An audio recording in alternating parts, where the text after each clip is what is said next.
में डायग्राम दिया गया है, बाकी किसी क्वेश्चन में डायग्राम नहीं दिया गया होगा। देखो क्या बोला गया है, अ circus artist is a climbing a 20 meter long rope which is tightly attached and tied from the top of the vertical pole of the ground. Find the height of the pole. Height of the pole मतलब ये निकालना है। और किसकी value दे रखी है, यहाँ से लेके यहाँ तक टाइटली, और ये कितना मीटर दिया हुआ है 20 मीटर। यानी फर्स्ट क्वेश्चन आपका बिल्कुल आसान है। क्या इसकी हाइट दे रखी है और पोल की हाइट निकालनी है, और एंगल भी दे रखा है, कितना बन रहा है, एंगल भी दे रखा है, कितना बन रहा है। बहुत आसान है। यहाँ लिखो in triangle ABC, in triangle AB जो चीजें फाइंड करनी होती है उसको ऊपर लिख लो। तो किसको ऊपर रखेंगे, AB को, क्योंकि AB की वैल्यू हमें फाइंड करनी है। और जिसकी वैल्यू क्वेश्चन में गिवन है, क्वेश्चन में किसकी वैल्यू गिवन है उसको अपॉन में लिख लो। बात समझ आ गई इतनी। जिसकी वैल्यू दे रखी है उसको नीचे लिख लो, और जिसको फाइंड रखना उसको। बात समझ आ गई कि नहीं आ गई। देखो आपको तो पता ही है, ये H होता है, ये P होता है, और ये तो पता ही है। तो हमने किसके अपॉन में क्या रखा है, हमने पहले AB रखा है, तो AB क्या है P, और AC क्या है, तो हमने किसके बट्टे में क्या रखा है।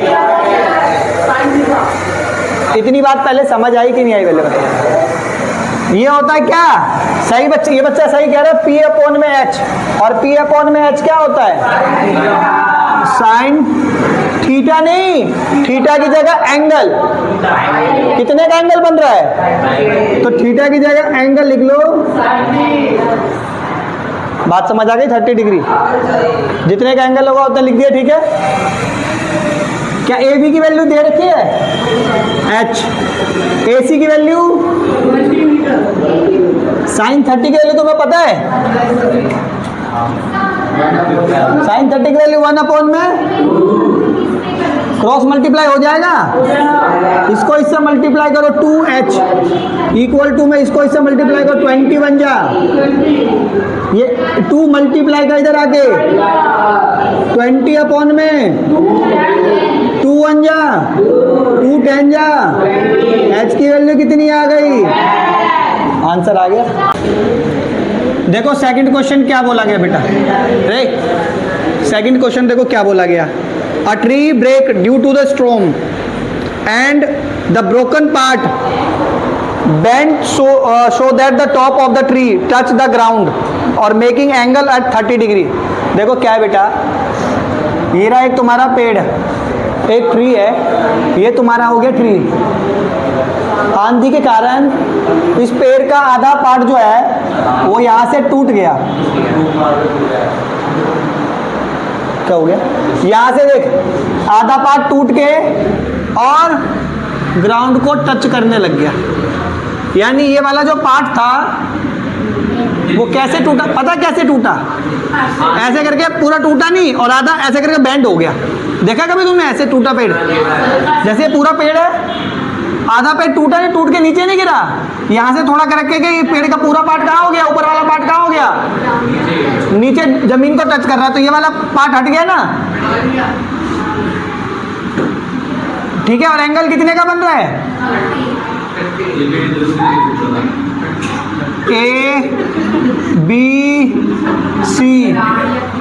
ABC।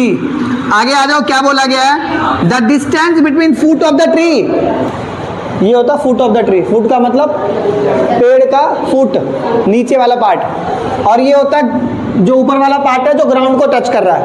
उन दोनों की डिस्टेंस दे रखी है, कितनी डिस्टेंस दे रखी है, देखो कहाँ से, ये रहा फुट ऑफ द ट्री और ये रहा टॉप जो कि ग्राउंड को टच कर रहा है, उन दोनों का डिस्टेंस कितना दे रखा है, कह रहा find the height of tree, find the height of, तो हाइट ऑफ ट्री, पेड़ की ऊंचाई क्या है, आधा पार्ट ये रहा और आधा पार्ट, सही कह रहा हूँ, दोनों पार्ट निकालने पड़ेंगे, सही कह रहा हूँ बेटा, यही तो नहीं है ना, आधा पार्ट तो है और आधा पार्ट मतलब हाफ ये रहा और हाफ क्या पता पार्ट का मतलब कुछ आधा पार्ट का मतलब जरूरी नहीं आधा ही हो, कुछ ज़्यादा भी हो सकता है। और पहले समझ आया इतने, आगे फिर बता दो, आगे बढ़ेंगे।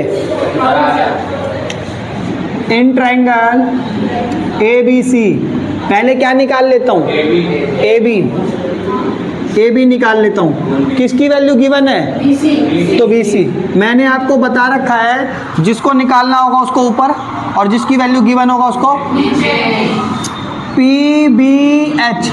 मैंने किसके बटे में क्या रखा है, पी अपॉन में, सही कहा उसने कि मैंने पी अपॉन में बी रखा है। क्या रखा है, पी अपॉन में बी क्या होता है 10, और 10 कितना, ए बी की वैल्यू दे रखी है, नहीं दे रखी। बी सी की वैल्यू दे रखी है, बी सी की वैल्यू गिवन है 8 मीटर सॉरी। और 30 की वैल्यू क्या होती है 1 अपॉन में √3। ए बी को मल्टीप्लाई कर दो, क्रॉस मल्टीप्लाई कर दिया, ए बी को मल्टीप्लाई कर दो √3 के साथ और 1 को मल्टीप्लाई कर दो 8 के साथ, तो 8 1 जा 8। ये √3 मल्टीप्लाई का उधर आके किस चीज में हो जाएगा 8 अपॉन में रूट। आपको पता है डिनोमिनेटर में कभी रूट, इसलिए रैशनलाइजेशन कर देंगे। क्या कर देंगे, हिंदी में बोलते हैं परिमेयकरण, वही नंबर ऊपर नीचे लिख दो। इतनी बात समझ आ गई, इसको बोलते हैं रैशनलाइजेशन। ये इसलिए करता है ताकि डिनोमिनेटर से रूट हटा, ये क्या हो जाएगा 8 √3 और √3 3। तो ए बी की हाइट आ गई। इतनी बात समझ आ गई, यानी पेड़ के जो कुछ पार्ट था ना उसका तो ए बी तो निकाल लिया, अब हमें क्या निकालना है ए सी, और दोनों निकाल के फिर क्या करेंगे, दोनों को जोड़ देंगे तो ट्री की हाइट आ जाएगी, नहीं आ जाएगी। अब सुनो, इन ट्रायंगल फिर से ए बी सी क्या निकालना है, ए सी किसकी वैल्यू दे रखी है, यानी किसके बटे में क्या रखा है H बटे में, H बटे में B क्या होता है, सेक थीटा की वैल्यू कितनी है 30। AC की वैल्यू गिवन है नहीं, BC की वैल्यू 8 मीटर। सेक 30 की वैल्यू कितनी होती है 2 अपॉन में रूट, क्रॉस मल्टीप्लाई कर दो, AC को मल्टीप्लाई कर दो √3 के साथ और 8 2 जा। देखो ये मल्टीप्लाई में इधर आके क्या हो जाएगा AC = 16 अपॉन में रूट, फिर से रैशनलाइजेशन करना पड़ेगा, डिनोमिनेटर में √3 आ गया। डिनोमिनेटर में कभी भी रूट आता है वो आपका आंसर कभी डिनोमिनेटर से रूट को हटाना ही पड़ेगा, और 9th क्लास में ये चीजें हम कर चुके हैं पहले से। तो √3 और √3 कर दो तो ये हो जाएगा 16 रूट और √3 हाइट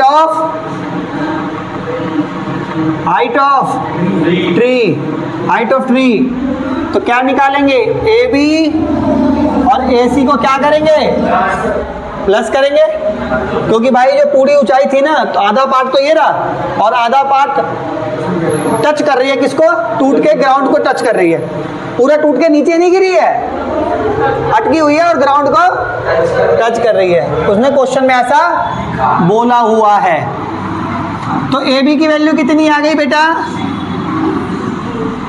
8 √3 अपॉन में प्लस ए सी की वैल्यू कितनी आ गई 16 √3 अपॉन में, दोनों के नीचे क्या आ गया, जब दोनों के नीचे सेम हो तो एलसीएम करने की जरूरत नहीं है, दोनों को प्लस कर दो एज इट इज, क्योंकि दोनों के नीचे क्या नंबर है, सेम नंबर है।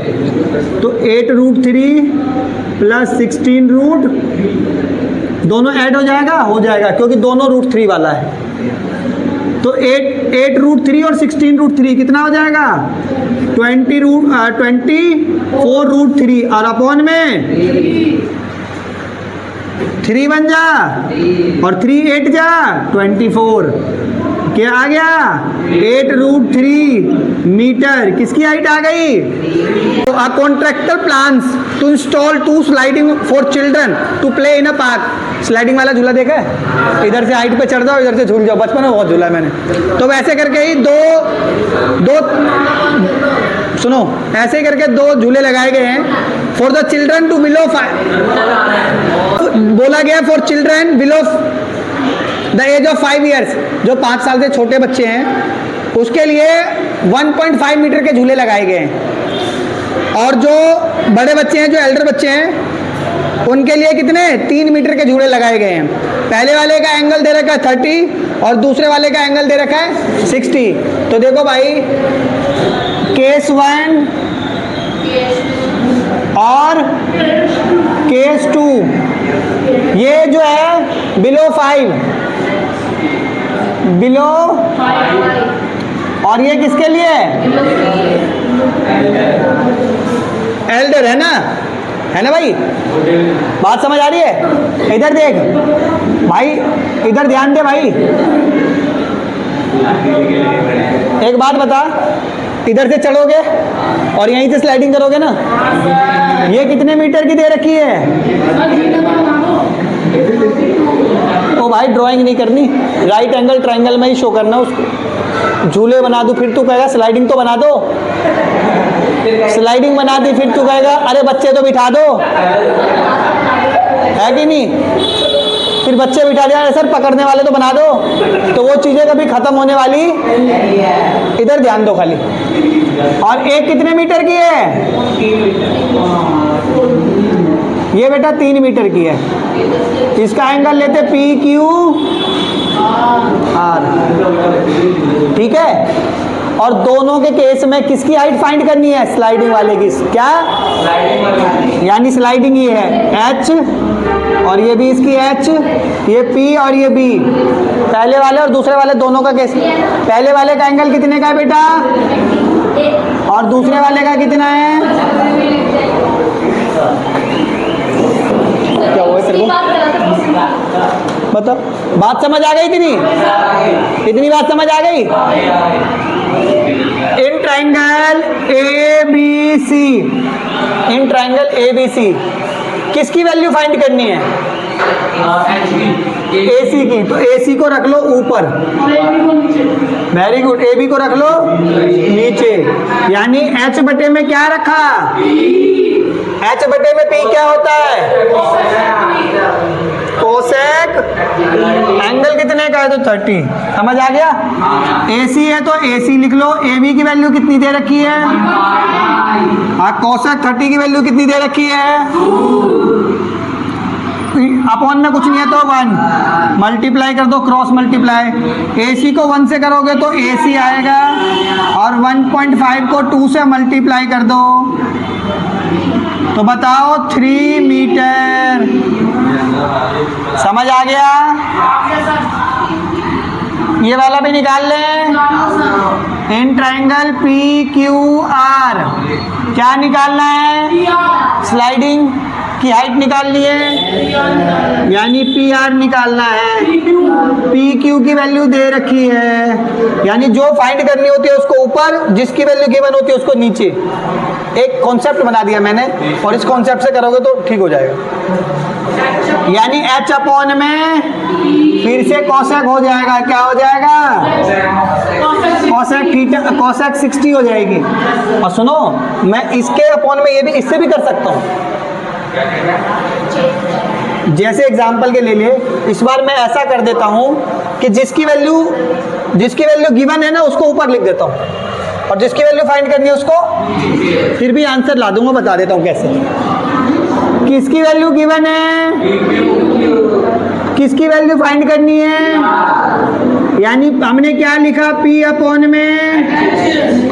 में H क्या होता है? साइन 60। PQ की वैल्यू कितनी दे रखी है? PR की वैल्यू दे रखी है साइन 60 की वैल्यू √3 अपॉन में 2, क्रॉस मल्टीप्लाई। PR को मल्टीप्लाई कर दे √3 से और ये हो जाएगा 3 2 जा 6। ये मल्टीप्लाई उधर आके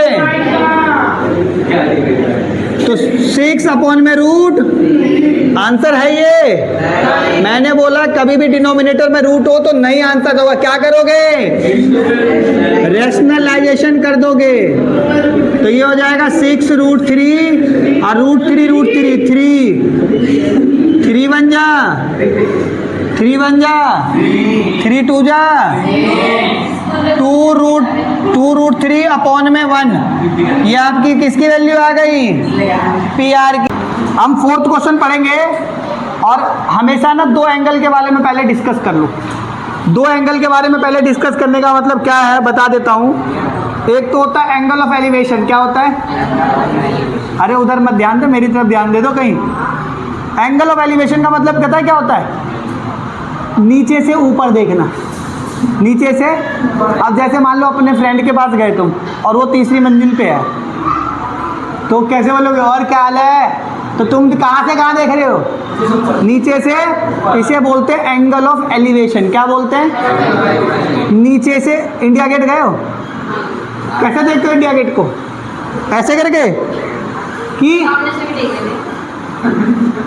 ऐसे ऐसे करके देख लेता, सामने से ऐसे करके देख लेता।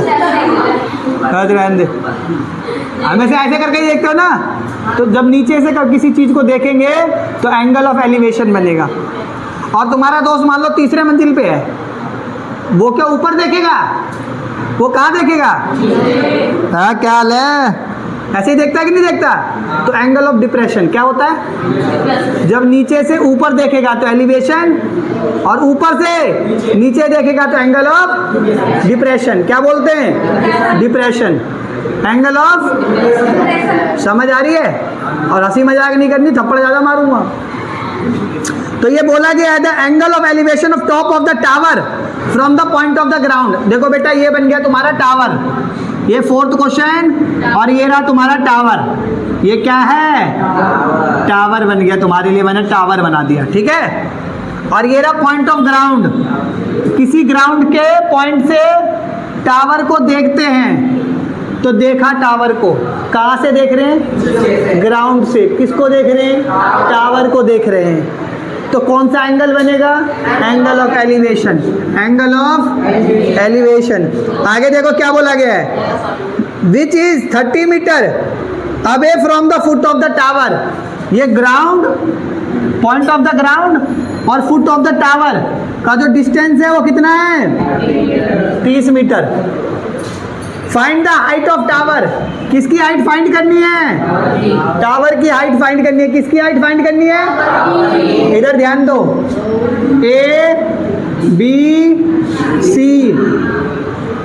कल मैंने तुम्हें एक चीजें बताई थी, नहीं बताई थी? जिसको फाइंड करना है उसको रख दो ऊपर, उस वाली साइड को रख दो ऊपर। जिसको फाइंड करना उस साइड को क्या रख दो? और जिसकी वैल्यू गिवन है उसको रख दो। सबसे पहले ये 90 डिग्री का है तो इसको बोलते हैं H, इसको बोलते हैं P और इसको बोलते हैं B, है ना?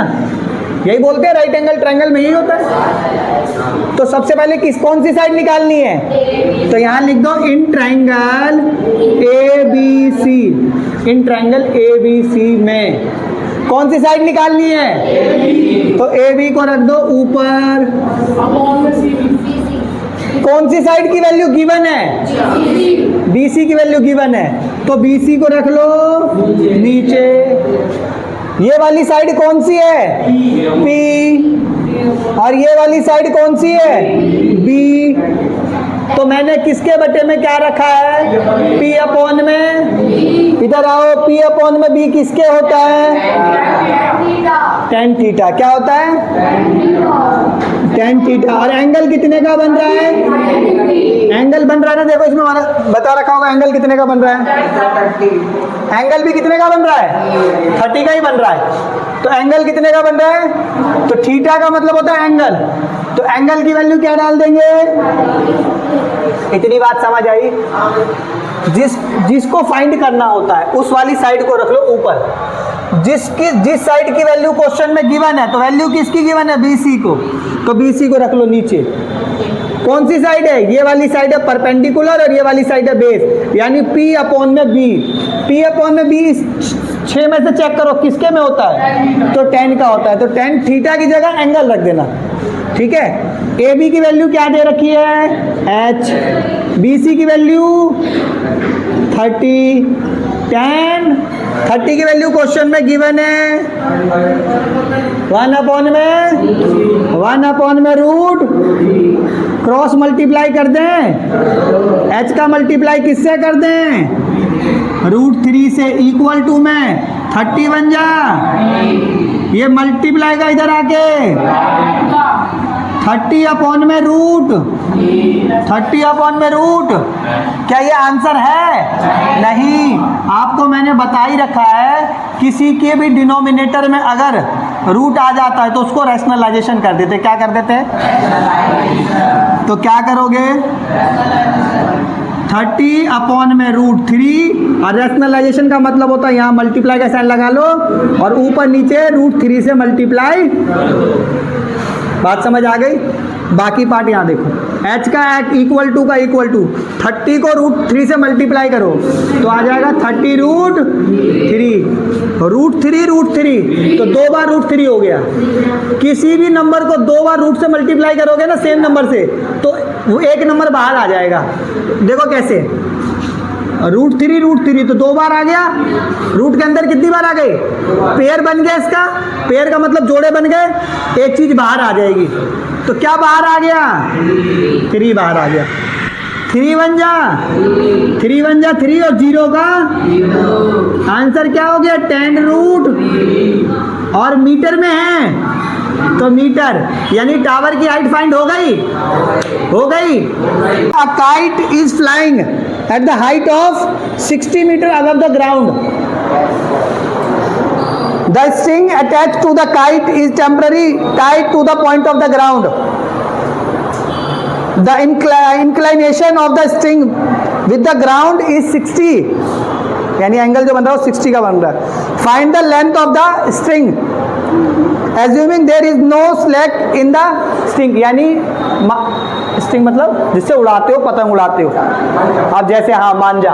ये क्वेश्चन नंबर 5 हो गया, सुन रहे हो। एक व्यक्ति यहाँ पे है और यहाँ से क्या उड़ा रहा है, तो पतंग ऐसी उड़ती नहीं उड़ती, यहाँ से उड़ाओगे तो यहाँ उड़ाएगा तो वहीं उड़ेगी ना, तो यहाँ से उड़ा रहा है, ठीक है। और ये स्ट्रिंग हो गई, ठीक है ना। और ये ग्राउंड से कितने मीटर के ऊपर उड़ रही है, बोला गया है कि ग्राउंड से जो उसकी डिस्टेंस है वो कितने मीटर है, और एंगल भी कितने का बन रहा है।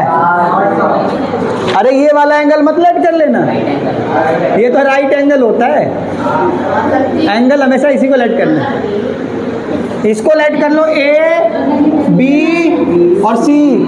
किसकी डिस्टेंस निकालनी है, नहीं बेटा, ये रहा उड़ाने वाला व्यक्ति और ये रहा तुम्हारा काइट, तो लेंथ ऑफ स्ट्रिंग, यानी स्ट्रिंग की हाइट फाइंड करनी है। स्ट्रिंग की हाइट मतलब AC, हाँ मांझे की हाइट फाइंड करनी है। समझ आ गया नहीं आ गया? पहले क्वेश्चन समझ आया कि नहीं आया, पहले बता दो।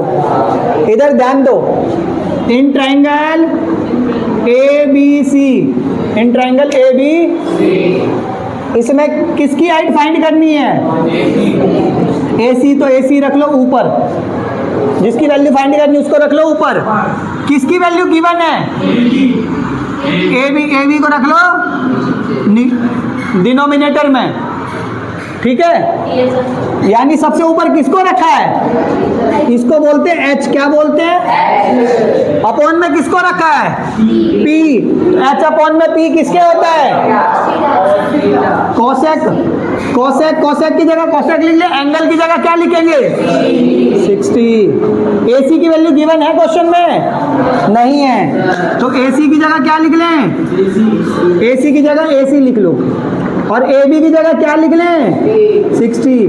कोसेक 60 की वैल्यू तुम्हें पता तो नहीं होगी, फिर भी देख लो, कोई बात नहीं। कोसेक 60 की वैल्यू देखो क्या होती है, 2/√3, क्रॉस मल्टीप्लाई कर दें, AC को किससे मल्टीप्लाई कर दें, √3 से, और 60 को 2 से मल्टीप्लाई करेंगे तो 120। ये √3 मल्टीप्लाई में उधर जाके 120 अपॉन में रूट। आंसर आ गया? आंसर नहीं आएगा जब तक डिनोमिनेटर में रूट रहेगा। सॉल्व कर दो, रैशनलाइजेशन कर दो, उसी नंबर को डिनोमिनेटर और न्यूमरेटर से मल्टीप्लाई कर दो। तो AC का AC इक्वल टू में 120 को रूट 3 से मल्टीप्लाई करोगे तो 120 रूट 3 बन जा। और 3 के डबल में 12 कितने पे आता है? 4। और 0 का तो AC की वैल्यू क्या आ गई? 40 रूट। और मीटर का किसकी हाइट आ गई? किसकी लेंथ आ गई?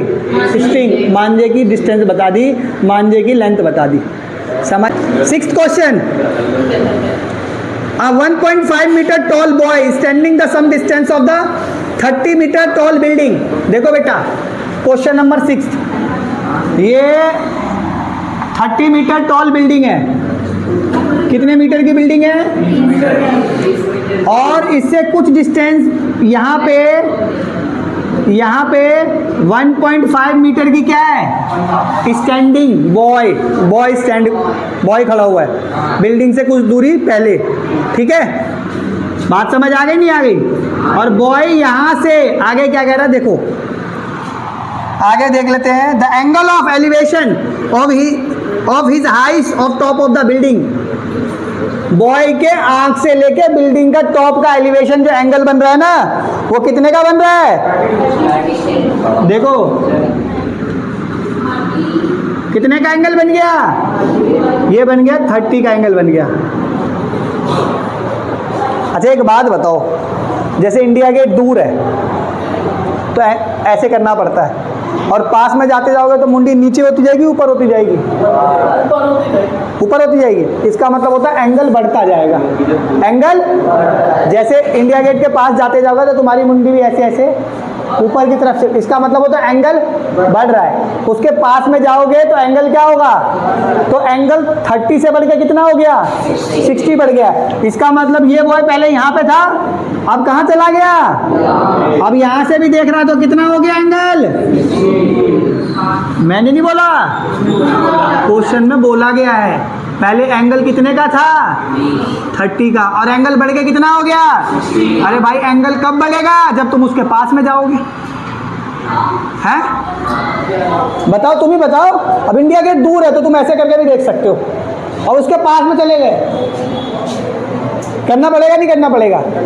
तो एंगल बढ़ना होता है। मुंडी जितने उठेगी उसका मतलब एंगल बढ़ रहा है। मुंडी उठेगी मतलब यही होती है कि नहीं होती है भाई?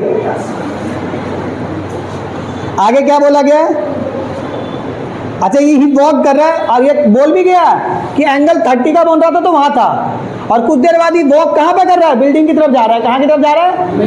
तो एंगल 30 से क्या हो गया है? 60। बोला भी है उस क्वेश्चन में उसने कि पहले वो वहां था, फिर वो बिल्डिंग की तरफ ही चल रहा है, अब बिल्डिंग की तरफ बढ़ के उसका एंगल कितने का हो गया? तो find the distance he walk toward the building. तो बताओ वो कितना डिस्टेंस चला है बिल्डिंग की तरफ? बहुत आसान है, ये A लेट कर लो, ये B लेट करो, ये C, और ये फाइंड पता है क्या करना है? नहीं, यही तो गलती बोल दी। पहले वो कहाँ पे था? D पे, अब वो कहाँ पे चला गया? C पे। तो कहाँ से कहाँ गया है? D से C। तो किसकी डिस्टेंस फाइंड करनी है? किसकी डिस्टेंस फाइंड करनी है? पहले वो कहाँ था बॉय? कहाँ पे था? D पे। कहाँ पे चला गया वॉक करके? वॉक करके कहाँ पे चला गया? C पे। तो कितना डिस्टेंस चला है? तो CD निकालेंगे ना, CD निकालेंगे।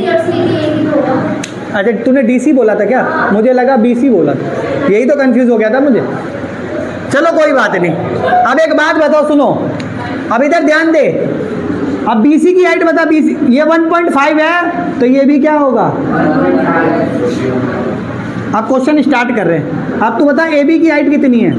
AB भी 30 नहीं, AB तो बेटा ये जो बिल्डिंग है ना, ये पूरे 30 मीटर की है। कितने की है? 30 मीटर। जिसमें से बॉय कितना है? बॉय का कितना है? हाइट कितनी है? 1.5। उतनी हाइट इसमें से माइनस कर दो। उतनी हाइट क्या कर दोगे इसमें से? तो क्या हाइट माइनस कर दी? 30 में से 1.5 गया। बात समझ आ गई?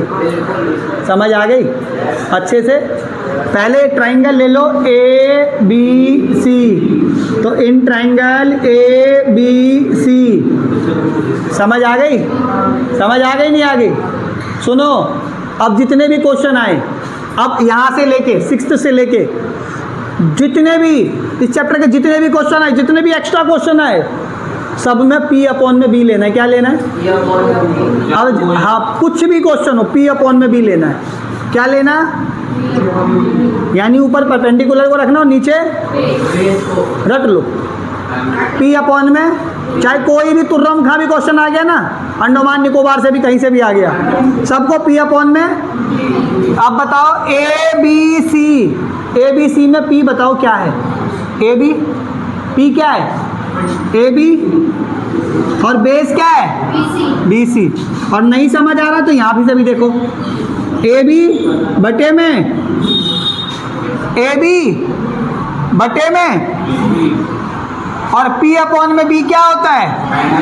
P अपॉन में B क्या होता है? और हमने ABC लिया, ABC में कितने का एंगल बन रहा है? 60। Very good. ABC में कितने का एंगल बन रहा है? 60। AB की वैल्यू गिवन है? नहीं। अच्छा, AB की वैल्यू दे रखी है? AB की वैल्यू गिवन है कितना? 28.5। BC की वैल्यू गिवन है? नहीं है। तो BC का BC। tan 60 की वैल्यू क्या है? √3। अपॉन में कुछ नहीं है तो क्या मान लेंगे? Cross multiply. BC को मल्टीप्लाई कर दो √3 के साथ और 28.5 को मल्टीप्लाई करो 1 के साथ, तो 28.5 ही आएगा। सही बता रहा हूँ? ये मल्टीप्लाई का √3 उधर आके तो 28.5 और अपॉन क्या हो गया? अपॉन में रूट। रैशनलाइजेशन फिर से करना पड़ेगा, तो √3 और तो BC इक्वल टू में क्या हो जाएगा? 28.5 √3 और अपॉन में क्या? 28.5 √3 और √3 3। इधर ध्यान दो, इसको इससे डिवाइड हो सकता है तो देख लेते हैं। ध्यान देखो, 28.5 को डिवाइड कर दो, 3 9 जा, कितना बचा? पॉइंट गया, ये पॉइंट इधर चला जाएगा, क्या उधर जाएगा? 3 5 जा, कितने पे कट रहा है? कितने पे कट रहा है? तो BC की वैल्यू कितनी आ गई? 9.5 रूट। बात समझ आ गई? कितनी बात समझ आ गई नहीं आ गई? बताओ अच्छे से। अब इधर आ जाओ, इधर ध्यान दो। अब निकाल लो BD। क्या निकालोगे? BD कैसे निकालोगे? BC प्लस में BC और CD को क्या करोगे? अरे भाई मुझे ना BD निकालना है, तो BD निकालने के लिए किस किस चीज़ को जोड़ेंगे?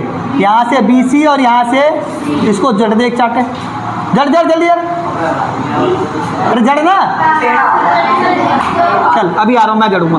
BC प्लस में CD दोनों को जोड़ोगे तो क्या निकल जाएगा? BD। क्या BC की वैल्यू क्वेश्चन में गिवन है?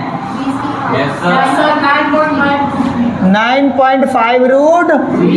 CD की वैल्यू गिवन है, तो BD की वैल्यू आ गई है ना। कितनी बात समझ आ गई? अब ले लो ABD। अब बड़ा वाला ट्रायंगल लिया, इन ट्रायंगल ABD, तो परपेंडिकुलर क्या है? AB। परपेंडिकुलर क्या है? AB। और बेस क्या है? BCD। मत लिखना, खाली वर्टेक्स को जोड़ते हैं BD। और नहीं समझ आ रहा जिसको, वो यहाँ भी देखेंगे। बताओ कैसे? AB बटे में, इधर ध्यान दे, इधर सर में दर्द मत कर, इधर ध्यान दे। AB बटे में, यहाँ से भी समझ आ रहा है कि नहीं आ रहा? इक्वल टू में हमने किसके बटे में क्या रखा है? P अपॉन में B। मैंने हमेशा बोला कोई भी क्वेश्चन आए क्या रखना है? आंसर आपका जरूर आएगा, नहीं आएगा तो आप गलत कर रहे हो, मगर P अपॉन में B रखेंगे। अब देखना, इसके बाद मैं जो भी क्वेश्चन करूंगा क्या रखूंगा? P P अपॉन में B। और ये 3 वैल्यू याद करने खाली, 1, 2 और 3, इसी से पूरा चैप्टर हो जाएगा। ठीक है, बात समझ आ गई? अब सुनो, ए बी बटे में बी डी क्या हो गया 10, और 10 कितनी, ए बी देखो, ए बी की वैल्यू कितनी दे रखी है, अरे ए बी की वैल्यू देखो 28. बी डी की वैल्यू कितनी दे रखी है, बाद में पुट करेंगे बी डी, अभी बी डी को बी डी रहने दो। इक्वल टू में 10, 30 की वैल्यू 1 अपॉन में रूट, क्रॉस मल्टीप्लाई कर दें तो बी डी की वैल्यू क्या आ गई, B D equal to 28.5 root. अब बी डी की वैल्यू पुट कर दो इसमें, बी डी की वैल्यू क्या है 9.5 रूट 3, और प्लस में देखो बी डी की जगह ये ले लिया, कोई दिक्कत है क्या, ले लिया, इक्वल टू में 28.5 रूट, ये प्लस का उधर आके तो सी डी इक्वल टू में 28.5 रूट 3, ये प्लस का उधर आके, बात समझ आ गई? अब एक बात बताओ, 28.5 रूट 3 में से 9.5 रूट 3 गया तो 0 का पॉइंट, 18 में से 9 गया, हाँ भाई 9 और ये 1 रूट 3, तो कितना रूट 3 19 रूट, और ये किसकी वैल्यू आ गई, किसकी वैल्यू निकालनी थी,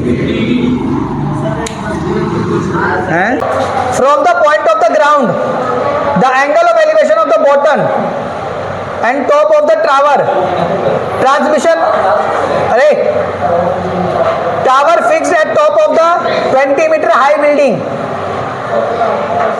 मतलब नहीं बेटा ध्यान दो, 7th क्वेश्चन, पहले क्या है, एक ना 20 मीटर बिल्डिंग है, ठीक है, कितने मीटर की है 20 मीटर की है, और उसके ऊपर पता क्या लगा हुआ है,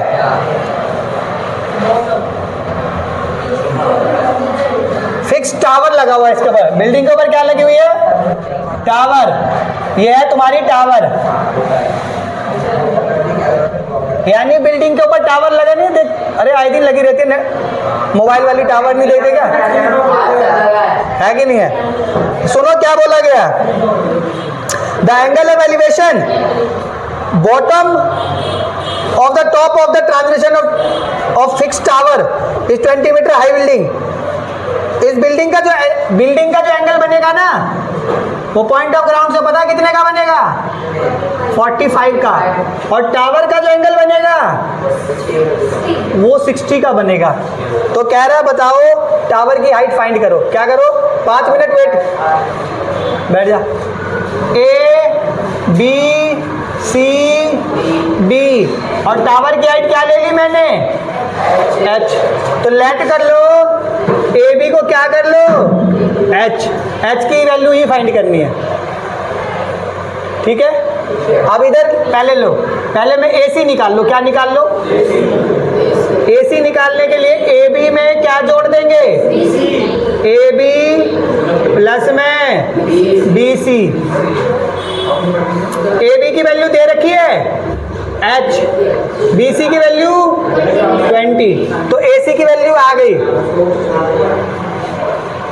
मतलब क्वेश्चन कराते समय सभी याद आती है, थोड़ा ध्यान दो बेटा इधर, है कि नहीं है, बाकी तो बात हो जाएगी।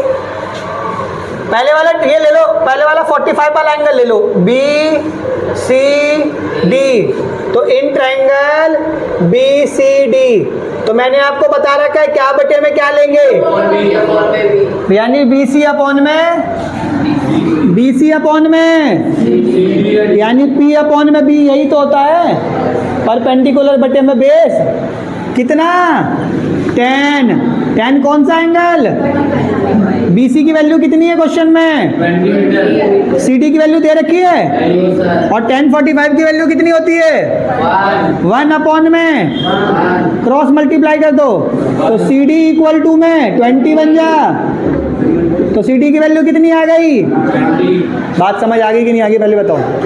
आ गई। अभी तो मैंने 45 वाला एंगल लिया है, क्या लिया है? अब मैं 60 वाला एंगल लेता हूँ, ए सी डी। तो in triangle A C D perpendicular क्या है? ए सी अपॉन में, जिस बच्चे को ना समझ आए वहां भी देख लेना, ए सी बटे में सी डी, ए सी बटे में, यहाँ देख लो बी सी बटे में। बड़ा आसान है, आसान है। परपेंडिकुलर बटे में बेस, मैंने आपको बोल दिया इसके बाद जितने भी क्वेश्चन हो परपेंडिकुलर बटे में बेस ही लेना है, इससे क्वेश्चन आपका सिंपल हो जाएगा। क्या हो जाएगा? इसका एंगल कितने का बनेगा? अच्छा P बटे में B है ना, इसलिए 10 होता है। 10 कितने का? 60। AC की वैल्यू पता है, बाद में पुट करेंगे। CD की वैल्यू भी बाद में पुट करेंगे। इक्वल टू में 10 60 की वैल्यू कितनी है? √3 अपॉन में 1। AC को 1 से मल्टीप्लाई करोगे तो 1 आ जाएगा, और ये हो जाएगा CD रूट। AC की वैल्यू पुट कर दो और CD की वैल्यू पुट कर दो। AC की वैल्यू क्या है बताना? H plus 20। और CD की वैल्यू बताना? CD की वैल्यू 20। और √3 का, ये प्लस का उधर आके, √3 प्लस 20 प्लस का उधर आके, H इक्वल टू में 20 √3, और ये 20 प्लस का उधर आके माइनस का। दोनों में से क्या कॉमन आ रहा है? दोनों में से क्या कॉमन आ रहा है? 20 कॉमन ले लो। ब्रैकेट इधर क्या बचेगा? माइनस का माइनस 20 बन जा। आंसर